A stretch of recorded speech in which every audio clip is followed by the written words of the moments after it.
Welcome to Monster Men, the podcast that talks about all things monsters, horror, and all that other fun stuff. I'm Jack Campisi, and this is Hunter Shea. Howdy. Hunter, today's topic is something that's been bugging us for a long time as longtime horror fans, and that is sort of the state of the union of vampires. I'm very happy to say the state is in disarray. You know, what started as a great idea has been totally destroyed by people who make pretty vampires that sparkle. Well, let's go right to that, because we both grew up loving vampires. And I mean, I think one of the first vampire movies I ever really watched was actually Abbott and Costello meet Dracula. Channel 11, Sunday mornings. Yeah. But then, you know, graduated to things like the Channel 13 Dracula with Louis Jourdan that scared the hell out of me when I was a kid. Salem's Lot with the kid flying at the window. That scared the heck out of me. And then, you know, you've got Bela Lugosi, Christopher Lee. Then Anne Rice came along. And suddenly there was this, I mean, there was always an erotic underlying to this whole vampire thing. I'm not talking, the romance part of vampires is nothing new. I never got the eroticism part, where they would say in Dracula or Bela Lugosi, well, the exchange of blood is erotic. I'm like, what was going on in the 1930s that this was called erotic with this big fat-faced ghoul from Romania? Maybe part of it is that girls view vampires different than boys do. Because I guess let's hold up two books. We've got the public enemy number one to old-time vampire fans. Shocking. Is Twilight. Around the same time that Twilight came out, another movie was made in Sweden and then remade based on a book, Let the Right One In. This is the English version, Let Me In. Yin and yang. As vampire fans, little girls flocking to this, and maybe people in the genre love it because it breathed new life into the genre, but to old-time vampire people. Now I tried to read this. This is unreadable. As far as writing goes, it's horrible. I will give it credit, though, in one respect, that it got my daughter, who was 10 at the time, into reading. Where she went from reading little tiny books to reading giant books of 400, 500, 600, 700 pages, and devours these. And it's all new to her. And I think where she went right, Stephanie Meyer, is she appealed to children, because this would never fly with adults. Ever. And that's why as adults, when you read these, like Harry Potter, you could read those. You're amazed by how good those books are, and you understand. However, I know a lot of adult women who love Twilight. It's sexual undercurrents, and everybody's pretty. I mean, everybody is perfect in this book. There's not an imperfection in any single character.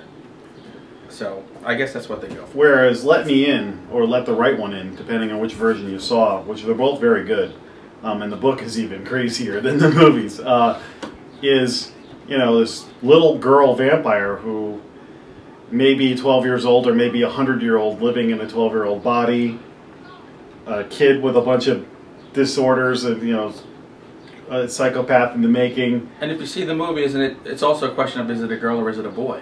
Yeah, which, spoiler alert. Bizarre androgyny. If you look it up on Wikipedia, they destroy it, so don't look it up on Wikipedia. But when I saw the two, I was like, wow, this is one of the most original takes on vampire, bringing up questions that you and me as kids thought about but never worked out to fruition, versus from what and I haven't seen the Twilight, I haven't read a minute of the book, but sunlight doesn't kill them. No. They sparkle. See, now for me, Salem's Lot, the book, is one of my favorite books, and the movie, while flawed, is kind of like what I like in vampires. There's sort of like the head vampire is the chief, and he's got drones. It follows the vampire rule book.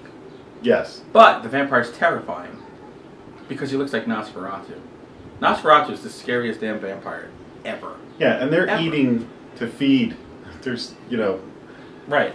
But then they get you, and then, like, your mother could be a vampire, and she doesn't want to cuddle with you. She wants to tear your throat open. But she's not going to school. She's not going to school, and she's not hanging out with cool kids. It's just bizarre. Now, what has Twilight done? I know in the writing world, vampires are a tough. Like, if you want to be an author, don't write a vampire novel. Yeah, 5 years ago, if you wanted to be an author and you had a vampire novel sitting around in your drawer somewhere, you were guaranteed publication, whether as an adult or young adult or even middle grade. It's dead right now. So I'm telling you from personal experience, not that I have any vampire fiction to sell, but if you do, put it away. 20 years from now, the cycle will probably turn and vampires will be back. But right now, vampire fiction is, you cannot get it inside an agency, you can't get it into a publishing house, unless you've already established yourself as some sort of author, maybe who's done something with vampires before. But if you're trying to do it now, you're out of luck. But I will tell you the big thing now is, and it's not far from Twilight, werewolves.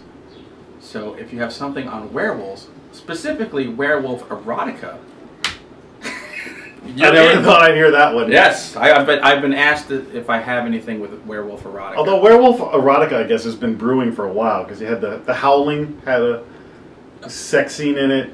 The Maria Van Peebles werewolf movie had a. Well, there's an author who's been doing werewolf books for a while, W.D. Gagliani, who he does werewolf books, and they're straight up werewolf books, but they're full of sex. So when my agent had first come to me and asked me about that, I said, you know, you should ask William about that, because I think technically it is werewolf erotica. So that, for all you out there who are thinking, I want to break into the writing business, if you can quickly write a werewolf book with a lot of sex. Well, now MTV had just released Teen Wolf as a show, so yes. It looked like Twilight with werewolves. Yeah. So if you haven't already started writing that book, better get going, because it sounds like that's going to get crowded. Just like, you know, the Mummy thing got crowded a few years ago, when well, a few years ago, 10 years ago, when the Mummy movies came out, and mummies were hot for a little while, but nothing like it's gotten with vampires and werewolves. So if you want to get ahead of the crowd, maybe Invisible Men, because it all goes in cycles. Jekyll and Hyde, Dr. Jekyll and Sister Hyde. Yeah, and I could see the Jekyll and Hyde thing being an outgrowth of the werewolf thing, because it's all about like transformation. The Hulk. The TV show The Hulk was the same thing as the TV show Werewolf, yeah, except exactly. the guy turned into a werewolf instead of the Hulk. So, not to date ourselves too much. No, not at all. So the state of vampires right now, we're not too thrilled. Now, you know what we need, and I have one of these here. This is the best vampire movie I saw in the 80s. Near Dark, with Lance Henriksen in all his glory as a badass, and Bill Paxton before he had 4 wives. Unbelievable movie that had the coolest concept in it, where it stuck to the rules of vampirism, where they're not sexy, they're out to kill you, they're out to drink blood. But the coolest thing was the solution if you get bit, when they did the blood transfusion. Locked the kid up in the barn and did a blood transfusion. And that was one of the cool things about this. And the fact that it had that creepy kid who was also a zombie. Yeah, there's a great scene in a bar in this movie. With spurs. That's all time. But I would also suggest go rent the original version, Let the Right One In. Check that movie out. Or watch the U.S. equivalent, Let Me In. The interesting thing about Let Me In and Let the Right One In is, as people who saw the original, you could be a little bit jaded about the remake, and we'll get into remakes in another episode, but I saw it, I had seen the original, I saw the remake, I liked both of them. I thought both of them had, had slight flaws, but my friend who had not seen the original loved the new one.